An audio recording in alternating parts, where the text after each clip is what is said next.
Welcome to another episode of the Popko Project Podcast. And today I'm joined by a couple guys in University Drive. University Drive has made their return to the show. Yay! We've got hums from computers. We've got Mark facing awkwardly. Yes. But welcome to the show, guys. Thanks for having us, man. Appreciate it. I'm excited. I'm glad you reached out. Today is August 6th, and the last episode dropped August 11th of 2022. So it's been almost 3 years to the date. Oh, wow. Fun fact. Huh. Not bad. And I have some housekeeping things to go over really quick. Yeah. So a lot has happened in 3 years, right? Mm-hmm. Last time I was prepping for a vasectomy. I have since had a successful one. Awesome. Oh, nice. Congrats. Congrats, dude. Last time, Ryan, a member of the band, he made his third appearance on the show, which made him the most recurring guest on my show. But since then, he has been tied by Sean Flynn. To a degree, Sean has cheated. No, I can't say that because Sean was with me. His new project, the Electric City Surf Club, Those Clever Foxes, and what's the other band he was part of? American Buffalo Ghost. Yeah. So those three. Ryan has joined me as part of 3 other bands as well. So I was excited for Ryan to join us to retake his seat at the top as the most occurring guest. I still have the beer that I awarded him last time. He has not redeemed it. So we're going. This is 19 years old at least now. Wow. This beer. I was prepared with another gift to give him. This is some Fuki plum wine, I guess it is. Huh. 100% produced and bottled in Japan. 9%. But so yeah, he won't be joining us, so he does not get the new award. It sucks because Ryan was telling me that's exactly what he wanted too. So. Well, I went back and I listened to the start of our last one, and I was dying. Like, Ed, you had said something. You're like, "Oh, congrats! Here's a skunked beer." Yeah. Oh, yeah. I don't know why. It's just the tone and the delivery was just really great, and thank you. It made me laugh a lot. And before we get into it, Mark, I have a funny story for you.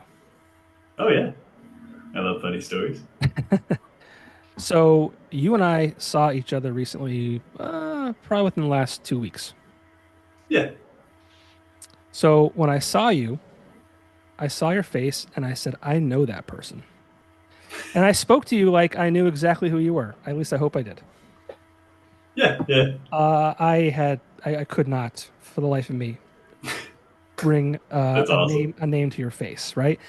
It bothered me for the whole entire event that we were doing. We were giving away free hot dogs at Ace Hardware in... where was that? Peckville. And it bothered me the whole time. The whole time, to Prospector, I'm like, who the fuck was that? And I'm literally driving myself crazy. So I'm driving home tonight from work and thinking about how we're doing this. And I'm thinking to myself, I wonder who's going to join me. Obviously Ed, because he's the one who set it up. And I'm like, oh, I wonder if Ryan will join us for the 4th appearance. And then I said, I wonder if Mark will be there. And then it hit me. I'm like, holy shit, awesome. That was Mark. But it's not fair because I don't know that I've seen you with short hair. Yeah, I tend to go through a lot of phases. So, and also I had glasses on. I was doing the Clark Kent thing. Yeah, so it was totally in disguise, dude. Out and about trying to get a free hot dog. You know what I mean? Maybe win a grill, and then I caved and I bought a grill because I decided I couldn't wait. But yeah, I mean it's a long time to wait. We're gonna get that away on September 20th. So True. Yeah, you can't go without that. No, in a new house. But yeah, that was just today driving home from work, preparing for this interview. I was like, holy shit, that was Mark. It's awesome. So fucking funny. Yeah, so I'm an asshole. But I recognize your face. I knew your face. I'm like, I know that person. And I said, I hope I kind of pull it off. Pretending. So. Yeah, but you were preparing to move, so congrats on the new digs. Got a new house. Yeah, thank you. Appreciate it. Yeah, a lot has happened in 3 years. Yeah, definitely. For sure. Personally, with band members, and obviously with the band itself. So, I mean, kind of fill me in, because you guys have been on tour. The band's been with Cold. Ed and Ryan, I believe you were also playing double duty, playing in Cold. So, fill me in on the last 3 years of University Drive. Well, I mean, the last time we left off, I'm pretty positive that's right when we put out the Heel record. And yeah, after that, it was just a ton of playing shows, It was just a ton of playing shows. And between there, it was me, Angelo and I ended up getting asked to join Cold. Yeah. But sorry, Ryan. Yeah, fucking Ryan. What's it called? Yeah, we ended up getting asked to join Cold, and yeah, we've been, just kind of back and forth between me and Angelo and Tony. Will go out with Cold, and then we'll come home. We'll do a bunch of University Drive stuff, and then when touring together is possible, we'll do the double duty, which is what we did this last tour. So yeah, it's been really great, and I mean, I think I speak for everybody in the band when I say, like, we're just really grateful that we get to go out and do these sorts of things, So it's been really something, And how many tours have you been on between, or the last 3 years? Was it 1, 2? Well, we did one big one. This last one we did, it was 46 dates. Oh, wow. And the one in 22 was a really long tour. It was like almost 3 months. And but between this, we did like remember we did a bunch of those mini runs with Cold, and we did a couple mini runs on our own as well. So like, I don't know collectively how many shows it's been, but it's been quite a few, We've just tried to stay at it. And then in between that, just recently we made last November we made a record. So yeah, and that you dropped that, I feel like it was kind of like quietly. It was just kind of like, here it is. Yep. Yeah. And I feel honored that you reached out to me, you tapped me in and said, hey, we need we want to kind of reintroduce this to people, and I'm happy to deliver 5 more of my viewers to knowing about that record if they don't already. Yeah, I appreciate it. It's I don't know. I'm personally just really proud of the album, just the way we did it. It was we drove out to Chicago and recorded at this really beautiful studio called Electrical Audio, which was Steve Albini's studio that he had built before he passed away. But we did it all live. We did it all to tape. The only thing we did was overdub vocals. Everything else was just us. We would go in, play the song, go up and listen to it and go, nah, not really. And then we do it again and we go, okay. And then we do the next one. And we just made a record, and an EP, 6 songs in 5 days, Is that unique these days? I would say, right? Like, yeah.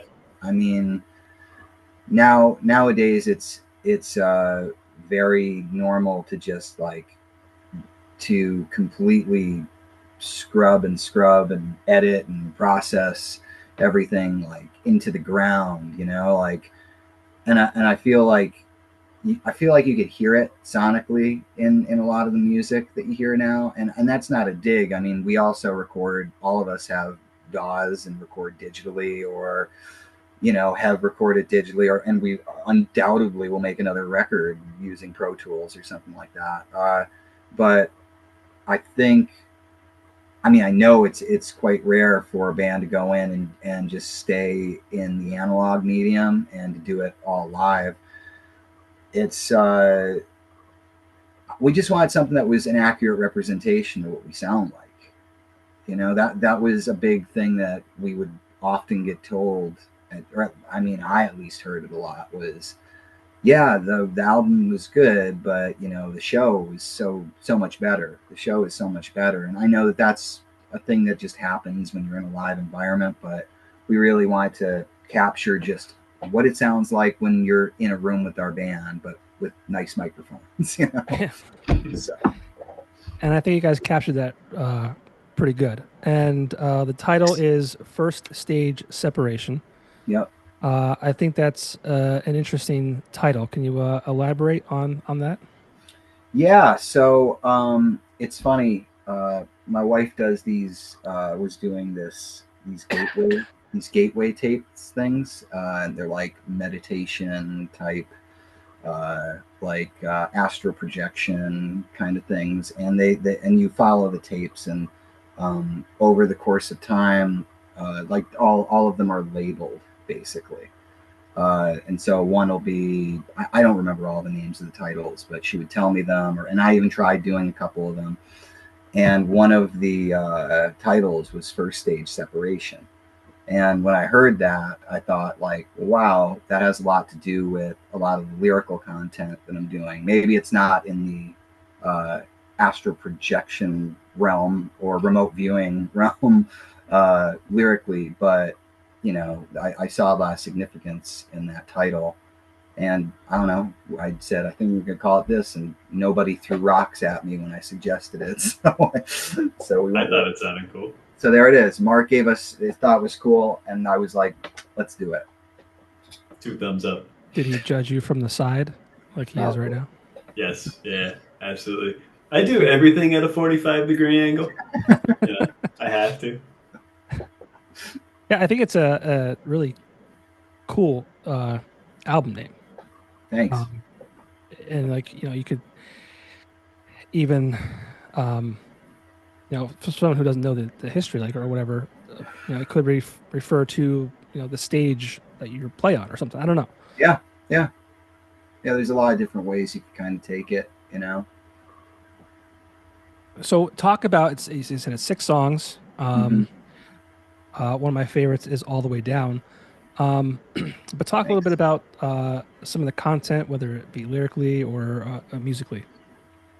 I mean, musically is more like that was really the big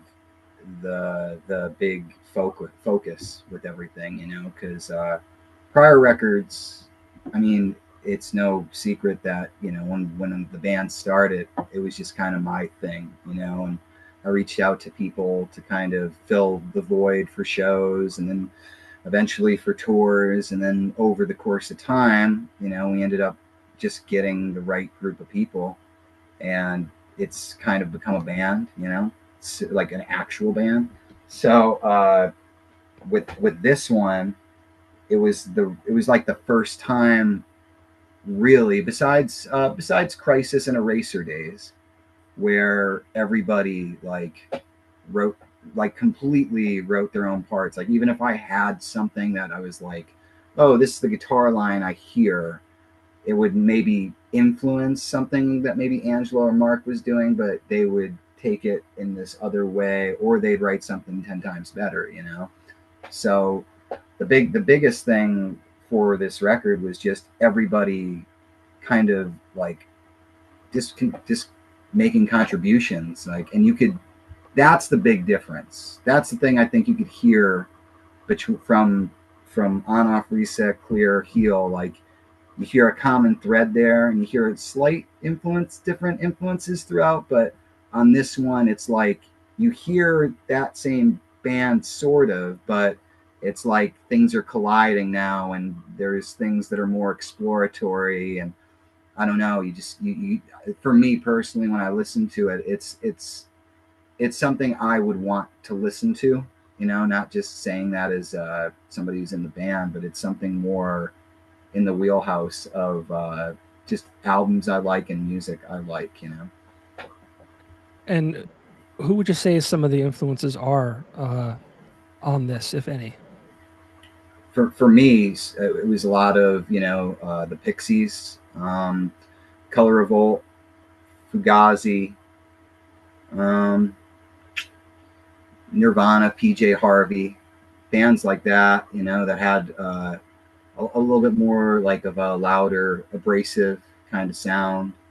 I mean, that was, you know, one of the reasons we wanted to go to that room in that studio built by Steve, just because it was, you know, it was there to capture things and not tamper with what it is. I think that's the big thing, not to go back to what we were talking about before with digital recording, but there's like a tendency to like soften things and make things more universal sounding, more easy on the ear, or I don't know, just more digestible, where here it's like you're in control of how good or bad or dull or bright or processed or completely unedited that your project is, you know. And that's why what I'm so stoked on about it, or why I'm excited to eventually go back in the future. Mark, how about you? Any influences that come through in this? You know, not really. I just I kind of always lean towards like a shoegazy style of writing or like affecting things. So just using a lot of reverb, honestly, a lot of the time just tends to be my tactic. But I mean, I feel like,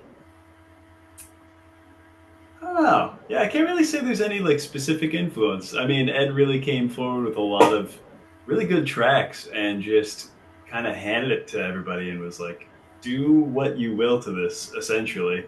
And, you know, everyone got to kind of put their own spin on it, put what they hear in there. And, yeah, just a culmination of all of that. I don't know if it's the recent bands that I've been talking to or if it's kind of purposeful. I feel like a lot of bands are kind of just really almost getting away from that over processing. I just interviewed a guy, the band's name is Rex Tycoon. Mm-hmm. I'd actually dig those guys from Pittsburgh. And it's just like a good rock album. It's Mm-hmm. not overproduced. It's just raw, and it's like refreshing. Yeah. I mean, I think that there is definitely like I hate using the term revival, you know, because I think it's always it's always been there that people are creating like music that has feel and heart, whether it's super processed or recorded on a fucking whatever, you know. But I know for fact that like so many of the bands in, you know, the local Northeast Pennsylvania music scene, it's like that. It ain't, you know, they're not making records that have tons and tons of drum triggers, you know, like they're making records that sound like a band, you know. There's something I think that's just like at the very root of things, just that just affects a part of your psyche and your heart when you just hear something that's real, especially if you see it happen in front of you, you know, and it's not just some sort of big over processed thing. Again, and I need to say, like, I'm not shitting all over, like, no, not at all. That there's a time and a place for all that stuff.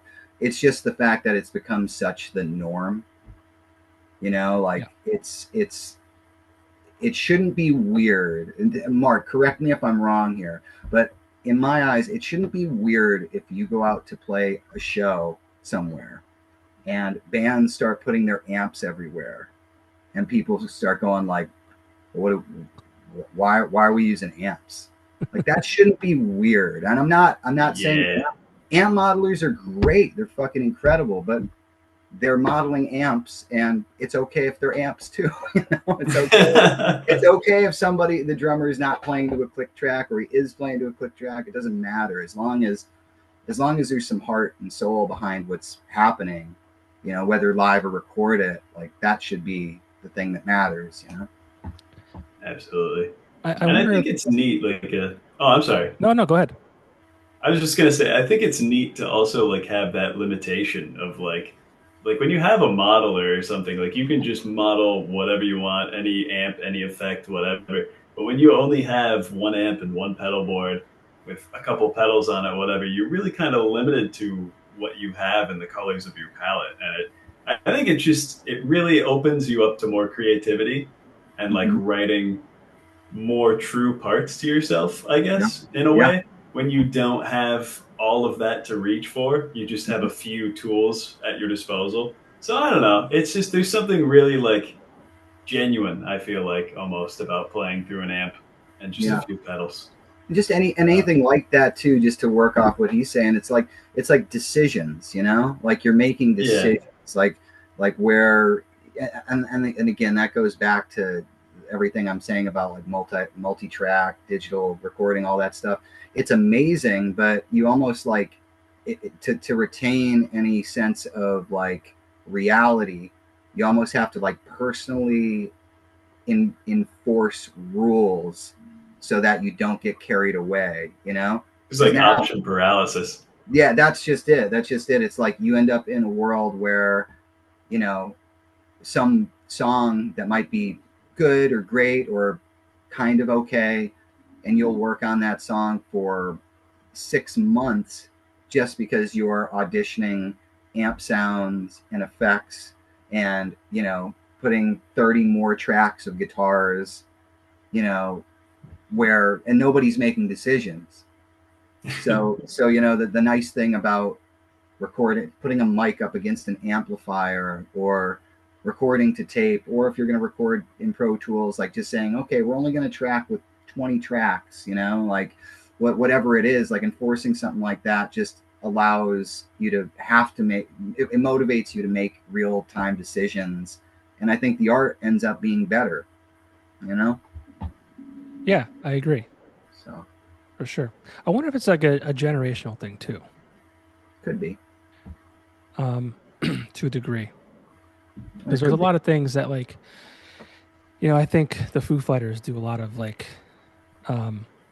recording the way you guys did, and you know, a lot of those bands that we grew up with, they're like, you know, fuck all this, like, you know, processing and all that kind of stuff. And I think the younger generation, and not shitting on them, that's just kind of like what they gravitate to. But it's like a lot of things, whether it's music or, you know, I just read something about how they're getting blamed for the decline of Vegas. You see that? Okay. No. You know, just like the nightlife and the whole, like, you know, like when we grew up, like Vegas was this like unobtainable thing almost. It's like, you know, you only ever dream to go out there and you heard the bright lights and up all night and all that kind of stuff. And I don't think society is like that as much today. Yeah. So I don't know if it's just like a generational thing where that's kind of what they're growing up with, and that, you know, they're kind of gravitating towards, or what it might be. Well, I mean, I wonder how much of that has to do with just technology in general. You know, like the fact that you can go anywhere just with this thing. You know, like you could see anything just by going on YouTube or TikTok or whatever. Yeah. And again, I think all that stuff is amazing. I think it's incredible. I just think that for certain things, it just sometimes, when used incorrectly or used with the wrong motivations, it could spoil something that could be really great. You know? Yeah, I think we get caught up with technology too. It's like, well, it's here, let's use it. Yep. Yeah. And I think with, you know, the way you guys did this, it's like, it's that old saying that less is more. So, like lyrically, talk about some of the content lyrically with this new EP or LP or EP, right? EP. Yeah, EP. It's I mean, there's some like social commentary stuff, you know. I try my best to not go too in depth with lyrics. I like them. I just don't like to spoil what it is, because I know I get annoyed sometimes personally when I hear like, oh, that's what that song's about, and now I forever hear that. Mm-hmm. So, but I mean, it deals with a lot of themes of separation, no pun intended, abandonment, grief. I mean, grief has kind of become one of those things that, you know, since Clear just kind of permeates throughout the material from here on. It's become just like a forever crisis in my head that I know that like we all have to deal with. So not that it's not something I wish to always write about, but it's just something that is forever motivating. I feel connected to I just feel connected through that way of writing, you know, or through that route of writing. But yeah, there's a lot of themes of abandonment, grief. They're sprinkled with social commentary, and there's some religious themes throughout too, you know. But I don't want to spoil just where I stand on all that stuff, you know. How important is that to you? And I asked that question with a purpose, and I'll kind of get into it. But how important is that for you to kind of have a message that isn't necessarily direct? Mm-hmm. Well, the message that I try to communicate through a song is specific. I try. My intention is for the feeling to be communicated, as opposed to exactly what, despite whatever the words are exactly, you know. But I don't feel like it's a difficult thing, because it might be difficult for somebody whose intention is world domination through being a rock star or something, you know. But my intentions personally are real connection through the art form, you know. So, and then we always talk about this that within the band, like the only thing that matters to us, like we're not concerned with people who don't like what we do or don't consider what we do. That's fine, you know. Some people will never understand or like our band or any artist for that matter. But what I'm really concerned with are the people that get it and the people that connect to it. So I focus more on that than a specific, like, well, this is my message or anything like that, you know? I asked that question because I want to ask it maybe differently. How would you feel if a government official or city official tried to, I don't want to say silence you, but try to tell you that like your music isn't for somebody? I would have a lot of feelings about that. And I asked that because recently, as we all know, I hope you guys know this, we had an issue in Luzerne County with the cancellation of Low Cut Connie. Yep. Handled very poorly by city officials,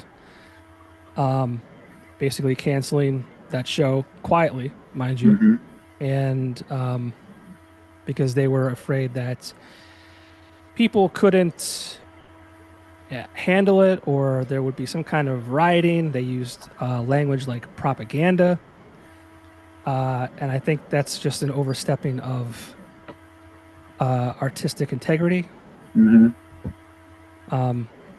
So how would you feel about that? I mean, I would probably feel the exact same way that they felt about it, you know. The way that Luzerne County handled all that shit was just deplorable. It ended up being something that it didn't have to be at all.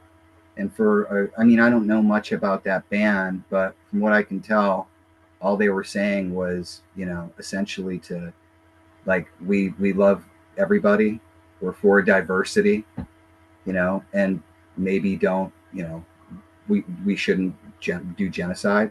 I mean, I don't think that those are like hard takes. Like, no, you know, that seems pretty relatively reasonable and understanding. Most people would agree with that. Yeah. And they're just going to play a fucking rock show, like in Wilkes-Barre or whatever, you know, Yeah. like it shouldn't, that none of that should be controversial, and none of that shouldn't have got to the boiling point that it did. We shouldn't even be talking about it. Like it's silly, you know. It's silly. Yeah, well, I just think the handling of it was just crazy, crazy. Yeah. So for anyone who doesn't know what we're talking about, Low Cut Connie was set to play a show in Wilkes-Barre in Luzerne County, Pennsylvania. It's a free show. They do it every year. It's you know, I've been there. It's a nice event. Mm-hmm. But he released a song called "Living in the USA," and I should probably be more educated in the content of that before I speak on it. But it was just, I think he was talking a lot about how I think we all feel as Americans. Like this isn't and I say this a lot. Like this is not the America that my parents told me about when I was a young kid. Yeah, it just isn't. And you know, to be an artist, to have a platform and to have the ability to create something like that shouldn't be it shouldn't be the choice of people to cancel it based on their opinion. And like we're not all morons either. Like and we all have the freedom to go to a show or not go to a show. Yeah. So for them to kind of sorry, I didn't mean but for them to kind of just like dictate to us what we should or shouldn't listen to or shouldn't hear or shouldn't consume it's just crazy. So the city officials, they canceled the show, and to make matters worse, they filled it and they quietly canceled this. This was the announcement, I think, came in like March or April for these shows that happened in July. They quietly just changed the name on the flyer, didn't say anything about it, and it wasn't until Low Cut Connie came online and kind of did a video and explaining the situation from his side. Now it's not fair because I always say there's three sides to every story, you know, your side, my side, and the truth, right? But sure. I feel like government officials, city officials, they forget that the internet exists. You know, they say things, they backtrack on it, they do things and forget that like there's a timestamp on things, like all that kind of shit. So they cancel Low Cut Connie. They still have to pay him $10,000 to not play because it's, you know, contractually they have to do that. They replace that band with a tribute band. I believe it was an AC/DC tribute band. Yep. Turns out the lead singer of that band is a convicted pedophile. Yep. So they cancel the show. They use wrong words in their defense, things like propaganda and all this like that. Yep. And then they you know, because their whole thing was that this is a family event. We just want people to have a good time, and it's all ages, and we don't want to have to worry about political references and yada yada yada. So instead, they replace him with a band with a convicted pedophile for a family event. Great job, Luzerne.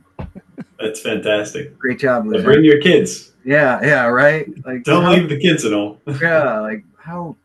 Yeah, just insane. You can't make this stuff up. No, it's just insane. Super, you know, just so many contradictions all throughout all of it, and something that again just should have been completely avoided. That band is not saying anything that every other human being, 99% of every other human being right now is saying, you know? Yeah.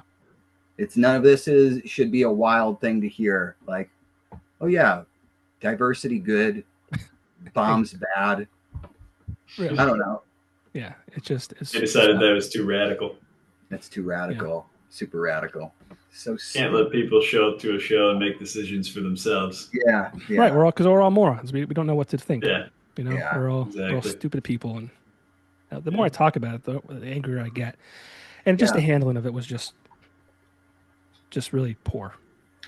Yeah, I ended up I did get they reached out to us to like comment on that story the news ended up reaching out to us, but I don't know. I felt weird about. I don't know. I'm glad like Rich ended up writing a really great article and whole.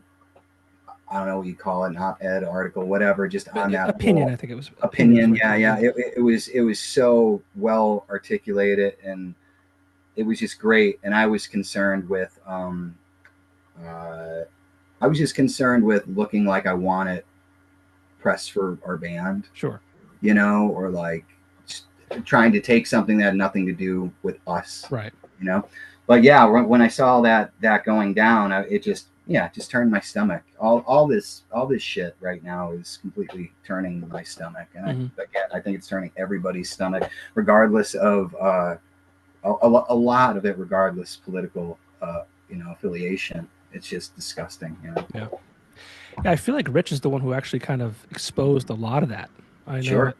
I saw that there was some comments on some threads, and I think he saw it and he did the research, because at the time when I saw the comment, I was like, is this real? Is this true? And I didn't have the time or the determination to find out, so I just kind of kept my mouth shut. I'm like, I don't know if it's true or not, so I can't say anything about it. But Rich kind of took the lead on that and kind of blew the cap off it, so to speak. Really grateful for him, you know. Yeah, I wish. Really I thought his commentary was good as well. I wish he would have gone even deeper, because I think there's, you know, I'm just an outsider looking in, and I was I felt I had I probably spent too much time in the comments and stuff like that, but I think he could even got deeper, and there's things that I heard that are even more disturbing. I shouldn't say more, just like just adds to the pile of shit that happened. But yeah, and you're wearing one of his shirts. I'm right. I stand up. Kind of see it. Sorry, shout out. Sorry, the webcam on my Dell won't really show. They still make Dells? They made this one. At least your webcam is centered. Yeah. What do you mean, Mark? Oh man. So regarding the release of this, and I joked earlier that it was kind of almost quiet release, and just kind of like a lot of bands, you know, they do the whole like, you know, watch this space, like big news coming, like you don't want to miss this. You know, they'll do a countdown, like, you know, 2 weeks from release day, yada yada yada. You guys just kind of came out and said, here it is. Well, what we did was we've done those things before, like in the past, and it's just silly. It's just silly for, you know, I don't think it really does us any favors, you know, outside of like, we'll post like little teasers, you know, little things like with no real reference, maybe some lyrics or something like that, just to kind of get the people who are interested, like, oh shit, what are they doing, you know? But as far as like big things coming, or you know, pre-save the link, like all that stuff, like I don't know, I just don't. I from the trials of us trying those things in the past, they just really haven't been super effective. And to be clear, that's fine. I'm not shitting on people who do that. No. I just wanted to kind of acknowledge how you guys did the release. Yeah, no, I mean, not at all. I mean, everybody, and for some people, those things might work great, you know. But I noticed for us, those things just seem to fall flat and make us just look sillier than we already are. So I just thought, or I think, you know, maybe Ryan, Mark and I, I'm not sure. We all had kind of spoken about like, let's just put a single out, and then we'll waterfall out the next single, and then we'll do the third single, and then we'll release the whole EP. And that was just kind of what we did, you know. And quietly, it quietly, it did very well though. It's really funny because we didn't make a huge ordeal out of it, but it's had like the quickest traction as far as like our numbers go. And not that, I mean, I don't know what the fuck any of that even means, but as far as like as seeing like immediate reaction to it and interest, it's this one probably besides Clear has had like the quickest takeoff, and just like the amount of spins and like reviews we've been getting from it too. So yeah, it's very funny that this record that we went and recorded in 5 days on a reel of tape, as opposed to these things we were like meticulous about, you know, for months and months on end, ended up doing a lot better than the other things, you know. Well, you guys also put the work in too. I mean, how much do you think, you know, doing the tour dates, being support for Cold, how much do you think that played into it? I mean, I can't speak for Mark, but speaking personally, like as far as musically, like getting your chops up, I mean, it's kind of it's impossible for you not to become a better musician if you're playing that many times in a row. You know, whether it's for, you know, on like the little 2-week runs we've gone out for, or for 5 days, or for 30 days, whatever it is, like those things just, you know, you're hitting the gym musically. And us being together too, it's been this like these 5 individuals in University Drive, like it's been really wonderful just communicating our ideas to each other. And there's been like, at least I feel like there's been genuine excitement around all the things that we've been doing, as far as First Stage Separation, you know, the 2 singles, Eraser Days and Crisis, that we put out, other material that we haven't even put out that we've just like kind of kicked around. But there's always just a general sense of excitement in all we're doing. So I think just us being together, as much as we have that, more so than playing the shows, and recognizing like, wow, we have a band and we're really proud of our band, but we have like a really great brotherhood that like these are my, truly, when I say it, like these are my best friends, you know. So and I get to like create this really personal art with them. So yeah, just being with them, you know, us being together. That's what I would say. Mark, the floor is yours. Fair enough. Oh boy. All right. So, I mean, we also locked ourselves essentially in a room together for 11 days before we even went to Chicago to record the album.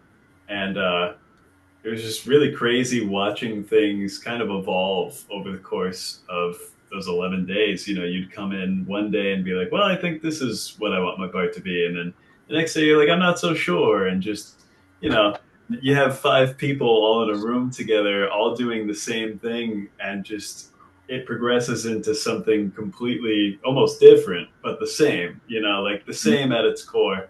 And yeah, but I mean, to be in a room with 11 guys I'm sorry, not 11 guys, 5 guys for 11 days, all coming from work and just, you know, stressful backgrounds and everything, and just being able to get in that room and just put it all aside and hang out and have a good time and no animosity. Like Ed said, with that brotherhood, like it just, I don't know. I don't know if I could do it with anyone else.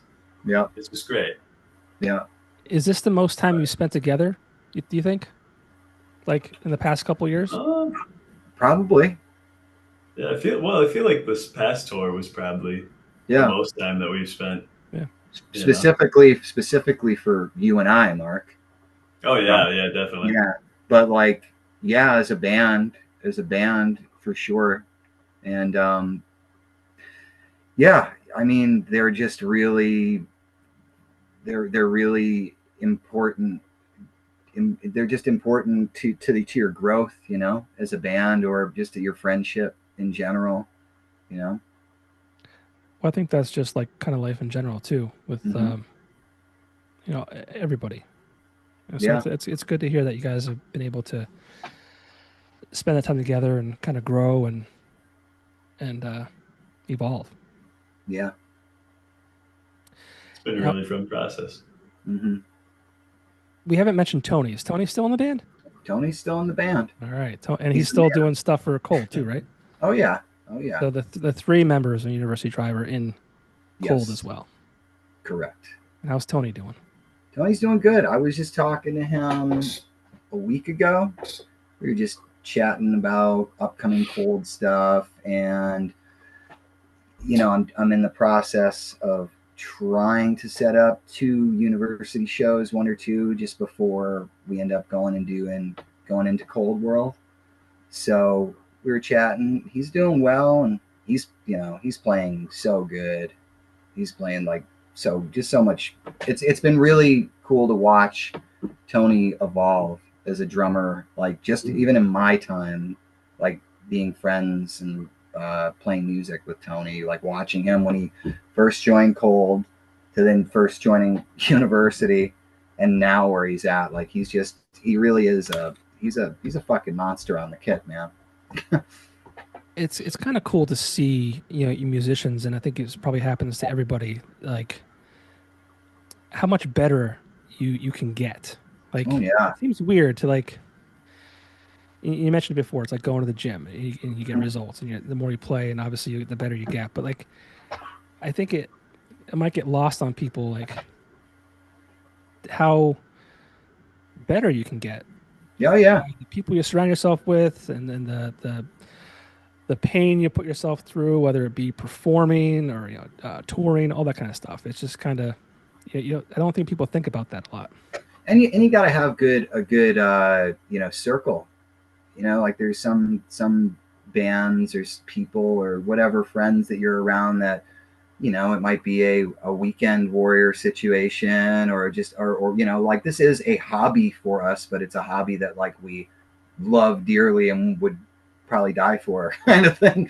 But it's we have each other motivate each other, so many times where I've presented songs and one of the guys have been like, well, just keep going with it, or do this, or try this. Everybody in the band, oh, I can't do that, or Tony saying, well, I can't do that, I could never do that. No, you just fucking do it. You could do it.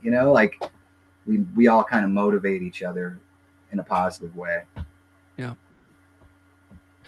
And how about Angelo? I saw that he just released a new single. So good. Yeah, that Desert Together song. Yeah. Song. So good, man. I was telling Chelsea the other day, I was like, he's like a little songwriting, quiet songwriting genius. Because he just keeps them. He keeps all these songs. He doesn't every once in a while be like, hey, I kind of did this. What do you think? I'm like, what the fuck? What do you mean? What do I think? Why? Show him. Come on, bring him. Let's go. Yeah. Yeah. And he's so damn handsome too. It's not fair. Yeah. It's bullshit. It's so bullshit. Yeah. He's got it all. Yeah. It's he just doesn't even try. He's just I'm just good at all these things. That's the crux of his existence. He's lovely. Trials and tribulations. I love him. Is that song clean? Did you find that out for me? The Desert Together song? Yeah. I didn't. I sent it to him. I sent that you wanted it, but he didn't reply to me about that. So, is there anything on the new record that you could? Is it clean that you could send over? There are some songs. Spin Out. I could send you some stuff. Yeah. All right. I could send you some stuff. I just might have to make one crude edit on my own for one song. Okay. Where I say fuck. Oh yeah, that's a bad one. That's a bad one. That's a no one. That's a no. It's a no. Yeah, I was so upset. Cause I remember you released some singles. I'm like, yo, is it clean? Send it. No, it's not. You said the dirtiest word you could say. Sorry about that. I'm gonna call Grut. Call him. I'm calling right now. Do it. See what he's up to. Well, I feel like we're missing an opportunity to tell him he's missing his award. Yeah, you're missing. Hello. Ryan. Yes, sir. You need to jump on this podcast at least for 2 minutes to reclaim your seat, your throne of the most appearances on the Popko Project. Wait, did somebody beat me? Well, currently you're tied with Sean Flynn. Sean Flynn. And you're yeah, you got to come on here, dude. Dude, I already have the award. All right, I'm driving Kelsey home. Let me not be in a car. I'll pop on 2 minutes. All right, we'll see you soon. Thing, right? Well, I mean, you are being recorded. I should probably have told you that before. Area. Yeah. So we'll see you in a few minutes. All right. Come in. Later. Oh, I love that. That's great. I love it. This might be my favorite podcast I've done. This will be episode 243. Wow. Nice. Yeah. That's a lot. Yeah, dude. That's amazing. It's amazing. It doesn't feel like a lot. Awesome. Well, it'll be 5 years, believe it or not, in December. So you think about 5 years and like 250 or well, close to 250 doesn't seem like a lot. Mm-hmm. I mean, that's 5 years. That's basically one a week. Yeah. Almost without fail. Yeah. Yeah. Yeah. I took most of July off. I think I did one with Dustin Douglas, July 2nd, and then I didn't do one until it was July 28th with Sean. And I think I needed like a little bit of a reset. I don't know. I was also on vacation a lot. I was going through some, my aunt had passed away. Sorry to hear that. It was, it's one of those situations where she turned 65, I believe, August 9th of last year. Mm-hmm. So she was thinking about retirement. She was thinking about, hanging it up and spending more time with her husband. And, I made a post on Facebook that said all this, but I'll kind of repeat it. But, sitting poolside at her daughter's house, visiting her newly wed son in New York City. And then her other son lives in Philly, and she's a big Phillies fan, so they would go to visit him and go to Phillies games. And what crushes me the most is she was like a third grandmother to my children. When my kids were born, this dates back to 2017 when we had our first child. It wasn't even like a, hey, if you need me to help out and watch your son, I'd be more than happy to. It was like, here's my work schedule. These are the days off. I'll be there on my off days, Mm-hmm. And then the following year in 2018, and I grew up with my aunt and uncle and my cousins. We spent a lot of time together. But as you get older, things change, and I would see them on like holidays, mm-hmm. Christmas. It's maybe twice a year. But when my son was born, and then a year later my niece was born, and then a couple years later my daughter was born, we started taking like annual family vacations with like her husband and her kids, and then my mom, me and my kids, my wife and my brother and his wife and their kid, and then my other brother. And it really became like a family unit. And she was the sister of my father, who passed away 20 years ago. So she was making all these plans, retirement, and 3 weeks later she was diagnosed with leukemia. And spent almost a year fighting that. And you hear that a lot, but people get ready for retirement, and then this bad shit happens, and it really makes you think about life and how you spend it and who you spend it with, and it's just it's tragic. It's something I don't know that I still have comprehended, because it just happened. It was July 16th, I think she passed. Yeah. And I had seen her in March. She was in the hospital, not doing well, and I actually thought that we were going to lose her at that point. And she fought, and she came through, and she looked great. I saw her maybe 2 or 3 weeks before she had passed, and she was doing great. She was moving around. My kids were there. We were at her daughter's pool, and she was laughing and smiling, and everything was great. And then she went in for a second round of treatment, and she couldn't handle it. Yeah. Sorry to hear that, Bob. Yeah, really it's terrible. Yeah.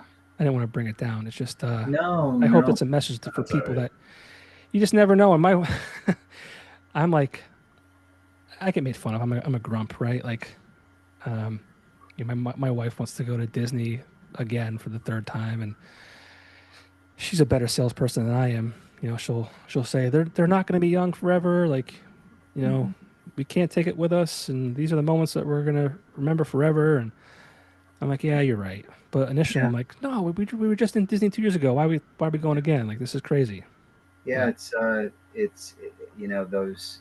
those things, those tragic things. They really, like you said, they really make you think about what's really important, and you want to live now. Yeah. You want to live now and not wait for some hopeful moment where maybe I can get a couple of years. Like right now we're here, and the people we have are here right now. So that's all we could do. Yeah, but it's so fucking hard. Like, it is. It's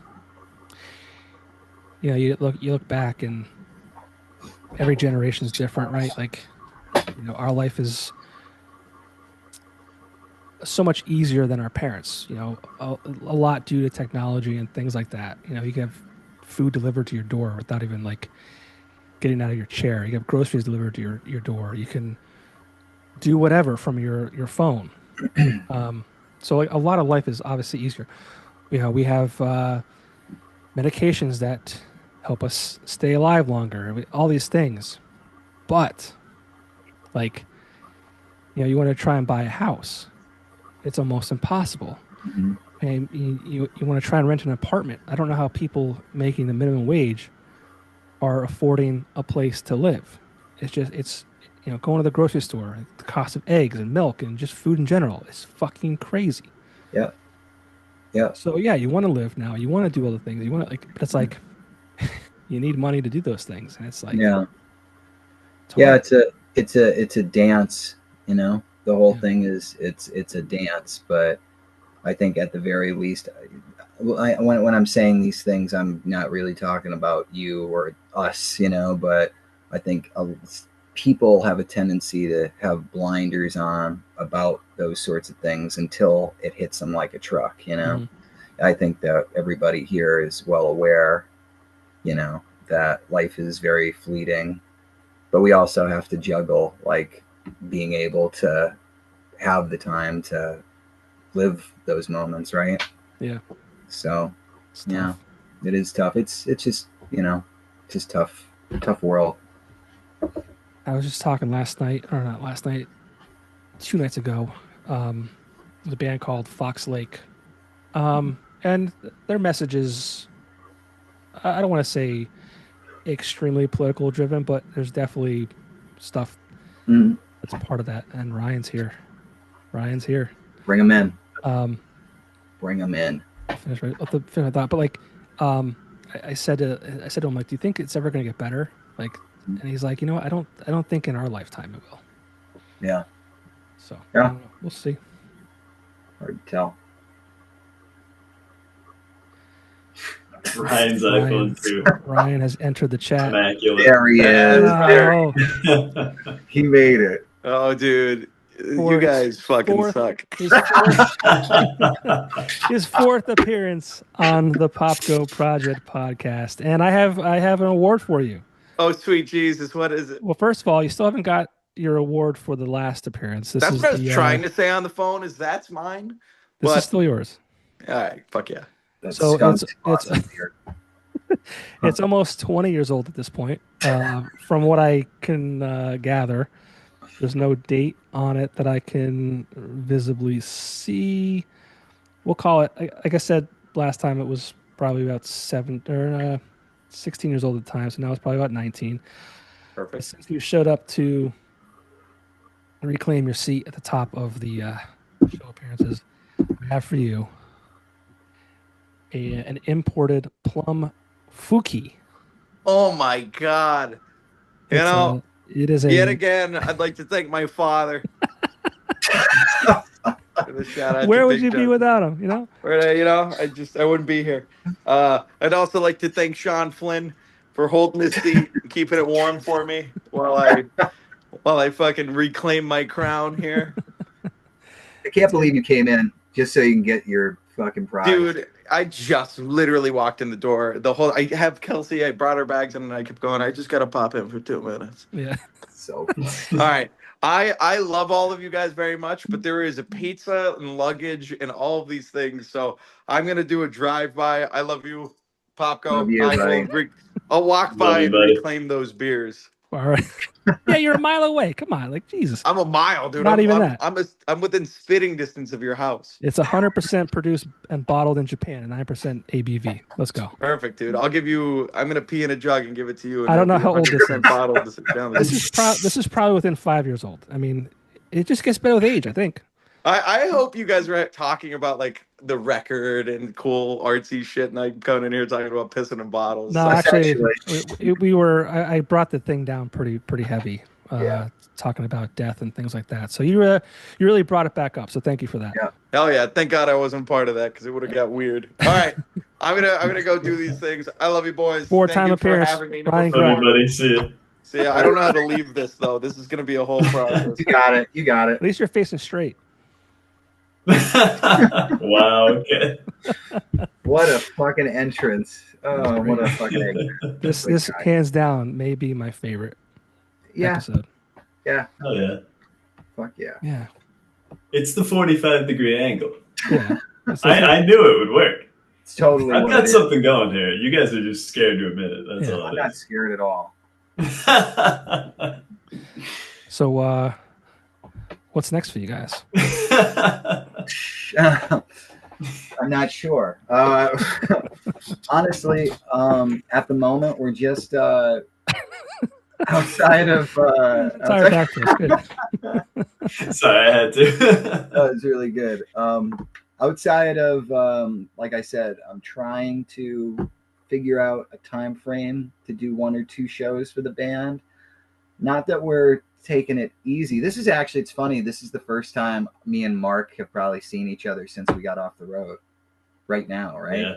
Yeah. It's been a while. We'll see. Quote unquote. Yeah. But outside of that, I'm just just working on pushing the record through means such as this. Just that's really it. Just I really want to. I have a tendency, which it's me. It's not the other one fine gentleman. It's me. I have a tendency to immediately when we're done doing something, go, all right, we got to do something else. And I'm really trying to resist that urge to immediately jump into like, well, let's make a record. So I think we need to give this thing time to actually like do its thing, So. And how do you plan on doing that? I asked that question because I know you guys aren't like, you're not on TikTok making silly videos and doing dances and all that stuff. We talked about the, I keep calling it a quiet release. I don't want to be that negative with that no statement by any means, but you said shows, hopefully a couple shows coming up, and just kind of let it out there and see what happens. Yeah, I mean, that's for me, like that's what, it's funny. I've actually just recently acquired our TikTok, and I'm trying so hard, and I don't know, I'm just doing the very best I can, but at the same time, like, you're never going to see us do a dance trend or something like that. It's not going to happen. But just thoughtful content that makes sense, and lightly pushing the band, lightly when we get reviews of the EP, showing those, pushing the songs. If we have something going on, we talk about it. If we have thoughts, we talk about it. Like that's just staying connected with the little base that we have, because that's all I'm worried about are the people who find it, who care, and the people who currently care. I'm not worried about the people who will never give a shit. So yeah, I say that with love. Of course. Of course. Yeah. And then are there future cold dates? Yeah, there's what do we do in October?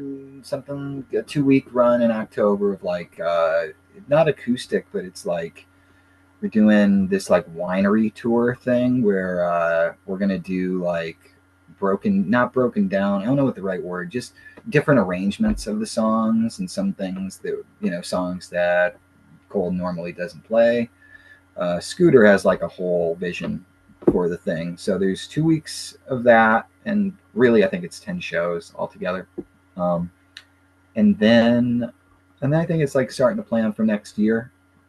And there's also, Cold recording stuff that's eventually coming through as well. So I'm kind of not in the dark on that, but that's just kind of like in the air. It's happening, but I'm not as in it as he is, in the know, really. And then University Drive will plan our year as well. We just taking little steps, doing what we can, and taking it seriously while not taking it too seriously. That's a good tactic. Right? I think that's about right. Yeah. Mark's going to be grilling. I am going to be grilling. Grill master Mark. Grilling. What kind of grill did you get? The past 3 days. So this is such a funny track to take.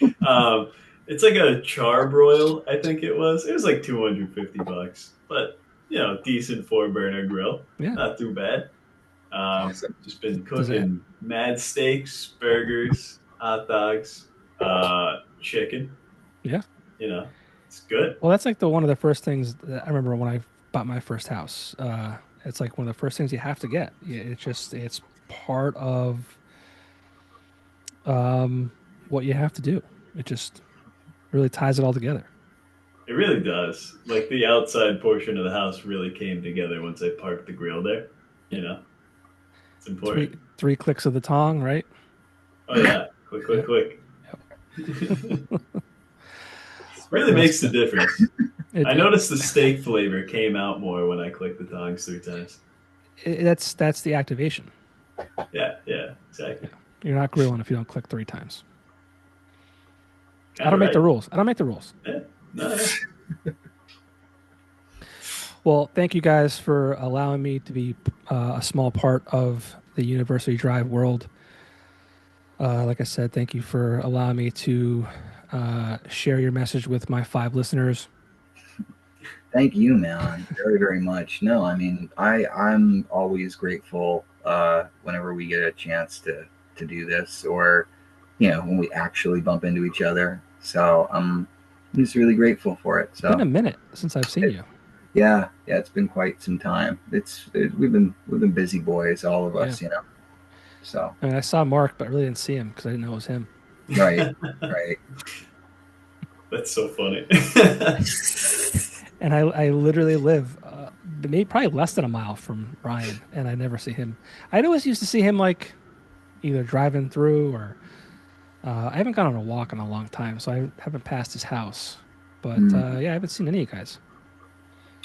Well, we got to change that. We got to change that. Maybe the next show you got to come out to. Yeah, we'll take some pictures in the green room. We'll do some content. We'll call it BTS behind the scene. I like that. Hashtag BTS. That's pretty sick. That was a hashtag. I was making a hashtag in case anybody was curious. People my age get it. There's a thing. There's like funny videos doing that. Like when they first came out, when they first started doing them. Oh yeah. Hashtag yeah. Well, guys, best of luck with everything. I hope the album continues to grow and get into more ears. And best of luck scheduling those University Drive dates. And of course, best of luck on the road with Cold. Thank you, man. Appreciate it. All right, guys. Thanks so much. Thanks, Popko. Thank you for having us. We'll see you. Have a good one.